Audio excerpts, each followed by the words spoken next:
हाल ही में दोस्तों एक मूवी रिलीज़ हुई है जिसका नाम है नसीबो। ये एक साइकोलॉजिकल थ्रिलर मूवी है और इस मूवी को डायरेक्ट किया है लॉर्कन फिनिगन ने। इस मूवी की मेन लीड है एवा ग्रीन। मूवी के स्टार्ट में एक बच्ची दिखाई देती है जिसका नाम रोबर्टा है। इसके करीबी इसे बॉब बुलाते हैं। बॉब फिलिक्स और एवा की बेटी है और दोनों वर्किंग पेरेंट्स हैं। इसीलिए बच्चे को स्कूल से लाना ले जाना एक बहुत बड़ी प्रॉब्लम है। एवा बाय प्रोफेशन एक फ़ैशन डिज़ाइनर होती है, वो बच्चों के लिए कपड़े डिज़ाइन करती है और एक दिन जब हम बच्चों को रैंप वॉक करते हुए देखते हैं तभी इसे बार-बार एक कॉल आती है। वो कॉल पिक करने बाहर आ जाती है। दूसरी तरफ जो भी न्यूज़ होती है इसको सुनने के बाद एवा काफ़ी ज़्यादा सदमे में आ जाती है। वो कहती है अभी वो वहाँ पर नहीं आ सकती लेकिन वो इससे बाद में बात करेगी। अभी स्टोरी में नहीं बताया जाता कि वो कॉल किसने और क्यों किया था। और फिर एवा अजीब सी आंखों वाले टिक से बड़े एक डॉग को देखती है जो उसी की तरफ बड़ा होता है। वो काफ़ी घबरा जाती है। तभी वो डॉग अपनी बॉडी को शेक करने लग जाता है और सारे टिक्स एवा के ऊपर और इधर उधर बिखर जाते हैं। लेकिन अगले ही लम्हे वो डॉग वहाँ से गायब हो जाता है। लेकिन एवा की गर्दन के पीछे एक टिक दिखाई देता है, मतलब जो भी कुछ यहाँ पे हुआ था वो बेमायने नहीं था। इसके बाद स्टोरी में 8 महीने के बाद हम एवा को ऑक्सीजन सपोर्ट के साथ बिस्तर पर लेटे हुए देखते हैं। इतने मंथ्स के बाद भी एवा नॉर्मल लाइफ गुजारने की कोशिश कर रही होती है, पर इसकी गर्दन पर टिक वाले रेड निशान को भी दिखाया जाता है। अब वो पूरी तरह से दवाइयों पे इन्हिसार कर रही होती है। फिर एवा अपने इंटरव्यू के लिए तैयार होती है। वो अपने लाल शूज़ पहनती है जो उसके लिए लकी होते हैं। वो अपने डिज़ाइन को चूज़ किए जाने की उम्मीद कर रही होती है और अब कोई इसके पास अथॉरिटी नहीं होती है, बल्कि वो एक जॉब सीकर की तरह इधर-उधर इंटरव्यू दे रही होती है। अब ऐसा क्या हुआ था कि उसकी ये हालत हो गई थी? जब वो घबराती है तो इसके हाथ शेक करने लगते हैं। वो अपने इंटरव्यू को लेके पॉजिटिव फ़ील नहीं कर रही होती है। जब वो घर आती है तो इसको कंपनी से कॉल आती है, जो कि इसके डिज़ाइन पर सोच-विचार कर रहे होते हैं और इसमें थोड़ी तब्दीली का भी कहते हैं। एवा इन चेंजिंग्स के लिए मान जाती है। वो खुश होती है कि इसकी लाइफ़ फिर से पटरी में लौट रही होती है। इसी वक्त बेल होती है और वो दरवाजे पर जाती है। वहाँ पे एक फ़िलिपीनी औरत को देखती है जो अपना नाम डियाना बताती है। इसके मुताबिक एवा ने ही इसे अपनी हेल्प के लिए बुलाया होता है। एवा को लगता है कि शायद अब वो चक्कर चीज़ें भूलने लगी है। फिर वो डियाना को अंदर बुला के इसका कमरा दिखाती है। वो दोनों मिलकर कमरे को रहने के काबिल बनाते हैं। एवा उसे अपना सामान सेट करने का कह के वहाँ से चली जाती है। डियाना अपना सामान खोलती है। इसमें हम जादू टूने का सामान देखते हैं और फिर वो एक पिक्चर को सीने से लगाकर सो जाती है। हम देखते हैं कि इस कमरे में एक टिक भी होता है जिसे वो डब्बी में डालकर बंद कर देती है। फेलिक्स जब घर आता है उसे पता चलता है कि डियाना नामी एक औरत इसके साथ रहने के लिए आई है। उसे अच्छा नहीं लगता। वो इस बारे में पूछगिछ करने लग पड़ता है। पहली मीटिंग में बॉब को भी डियाना पसंद नहीं आती है। वो रात का डिनर तैयार करने की परमिशन मांगती है और फिर वो घर में मौजूद राख को एक अखबार में इकट्ठा कर लेती है। डियाना सुनती है कि एवा और फिलिक्स डियाना को लेकर झगड़ रहे होते हैं। फिलिक्स कहता है कि एवा ने उसे डियाना के बारे में पहले क्यों नहीं बताया। एवा कहती है कि वो चीज़ें भूलने लगी है। इसके बाद स्टोरी में डियाना को हम खाना बनाते हुए देखते हैं। फिर वो अपनी पोटली में से कुछ निकाल के खाने में मिला देती है। डियाना ने चाइनीज़ बनाया होता है। एवा को डिनर काफ़ी पसंद आता है लेकिन बॉब खाने में नखरे करी होती है। फिलिक्स को भी डिनर अच्छा लगता है। उस वक्त एवा को शोल्डर में काफ़ी पेन होने लग जाता है और डियाना को उसे गुदगुदी करके ठीक कर देती है, जो कि काफ़ी अजीब था। एवा को समझ नहीं आती है कि इसके साथ अभी क्या हो रहा था, लेकिन वो काफ़ी बेटर फील कर रही होती है। फेलिक्स को ये काफ़ी अजीब लगता है क्योंकि जब भी वो एवा को गुदगुदी करता था एवा चिढ़ जाती थी। फिर स्टोरी में डियाना को दिखाया जाता है। वो एक न्यूज़पेपर की पट्टी पर प्यार से देख रही होती है जहाँ एवा किसी फिलिपाइन बच्ची के साथ खड़ी होती है। फिर वो अखबार में रखी उसी राख को दरवाजे के बाहर फैला देती है। सुबह जब बॉब उसके कमरे के बाहर आती है तो उस राख में किसी बच्चे के पैरों के निशान देखती है। डियाना के आते ही वो छुप जाती है। डियाना उसी राख को फिर से लपेट के रख देती है। डियाना सुबह नाश्ते के लिए फिलिक्स और एवा के रूम में जाती है, जो एवा और फिलिक्स को बिल्कुल पसंद नहीं आता। वो कहते हैं कि हम लोग ब्रेकफास्ट बाहर टेबल पर ही करना पसंद करते हैं। एवा डियाना को बॉब के स्कूल ले जाती है ताकि वो इसे पिक एंड ड्रॉप कर सके, पर रास्ते में एवा के हाथ शेक करने लगते हैं और वो कार ड्राइव नहीं कर पाती है। डियाना उसे पैदल ही चलने को कहती है और फिर एवा को कहती है कि डियाना की इस बीमारी को वो रोक सकती है।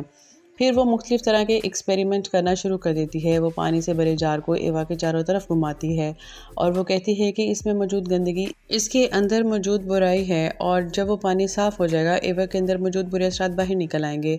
इस तरह कुछ मिनट तक वो एवा पर जादू टूना करती रहती है। एवा कहती है कि ये एक फोक रेमेडी है। डियाना कहती है अगर वो सही से जानना चाहती है तो इस बारे में ज़रूर बताएगी। एवा इसको अपने माजी के बारे में बताती हैं, जहाँ पे वो बताती है कि बूढ़ी औरत इसके पास एक मदद के लिए आई थी। वो औरत एक ऊमू थी और इसके पास मुख्तलिफ़ तरह की ताकतें होती हैं जिससे वो किसी भी इंसान को ठीक या फिर ख़त्म कर सकती है। जब वो बूढ़ी औरत मरने वाली थी उस वक्त डियाना भी वहाँ मौजूद थी। इस औरत की रूह एक घोंसले के रूप में जिस्म से बाहर निकल के डियाना के जिस्म में दाखिल हो जाती है। तब से डियाना के पास मुख्तलिफ़ तरह की ताकतें थीं। वो डियाना बताती है कि वो अब एक ऊमू बन चुकी है। फिर डियाना एवा को खड़े होने को कहती है। वो काफ़ी बेटर फील कर रही होती है। अगले ही सीन में हम डियाना को एवा के रूम में देखते हैं जो कि कुछ रिचुअल्स कर रही होती है। इस वक्त वहाँ एवा आती है। डियाना इन चीज़ों को अपने सूटकेस से छुपा देती है। एवा उसे एक नोट देती है जिसमें इसकी बीमारियों की डिटेल्स होती हैं। डियाना कहती है कि वो इसकी मदद कर सकती है, लेकिन इसके लिए एवा को इस पर ट्रस्ट करना होगा। एवा कहती है कि वो इस पर ट्रस्ट करती है। डियाना एवा का इलाज करना शुरू कर देती है। इस रात बॉब डियाना को आसमान में उड़ते हुए देखती है। वो अगले दिन फेलिक्स को इसके बारे में बताती है। फेलिक्स को लगता है कि ये बॉब का कोई ख्वाब होगा। इधर डियाना एवा के बालों को इकट्ठा करके उसे जला देती है। अब हम कहानी में पास्ट को देखते हैं। जिस जगह डियाना और इसकी फैमिली रह रही होती है वहाँ आग लग जाने की वजह से इन्हें शहर में आकर रहना पड़ता है। कहानी दोबारा से प्रेजेंट में आती है। यहाँ पे एवा जब अपनी मेडिसिन का ट्रैक चेक करती है, इसकी दवाइयाँ वहाँ से गायब होती हैं। वो इसके बारे में फिलिक्स से पूछती है। डियाना बताती है कि एवा ने खुद उसे मेडिसिन फेंकने के लिए कही थी। एवा को लगता है कि अब वो चीज़ें भूलने लगी है। फिलिक्स कहता है कि ऐसा कुछ नहीं है। फिर एवा कहती है आप लोगों को कैसे बताऊं कि जो कुछ भी खुद भी नहीं हो पता कि मुझे मेमोरी लॉस की प्रॉब्लम है। डियाना एवा को संभालती है। डियाना को एवा के इतने करीब देखे फिलिक्स को इस पे शक होने लगता है। डियाना अब बॉब को स्कूल से पिक एंड ड्रॉप भी करने लगी थी। इधर एवा को घर पे ऐसा फील होता है कि घर में आग लगी है और इसका दम घुट रहा है। ये सब उसका वहम होता है। फिलिक्स आकर उसे संभालता है।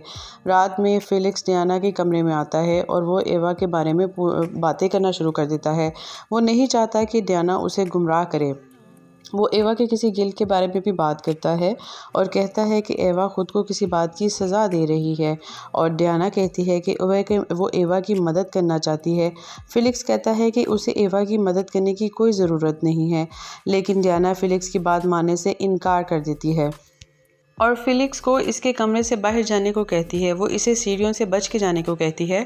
फिलिक्स जब कमरे से बाहर आता है तो वहाँ पे एक बर्ड परेशान करने लग जाता है, और वो जो इनका पेट बर्ड होता है वही फिलिक्स के इर्द गिर्द घूम रहा होता है।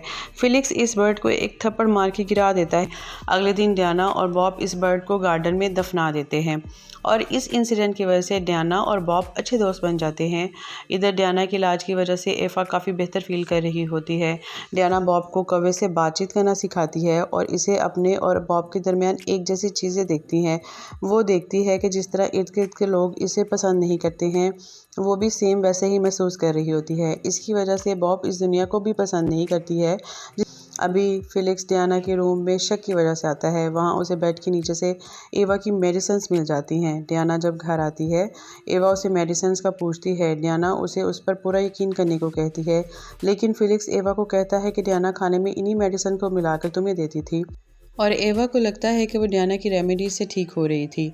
एवा डियाना को इसके घर से जाने को कहती है। डियाना जाने से पहले डियाना बॉब के रूम में आती है। बॉब इसके जाने से काफ़ी नाखुश होती है क्योंकि अब वो अच्छे दोस्त थे। डियाना उसे यकीन दिलाती है कि डियाना हमेशा के लिए उसके साथ रहेगी, लेकिन उसे उसका एक काम करना होगा।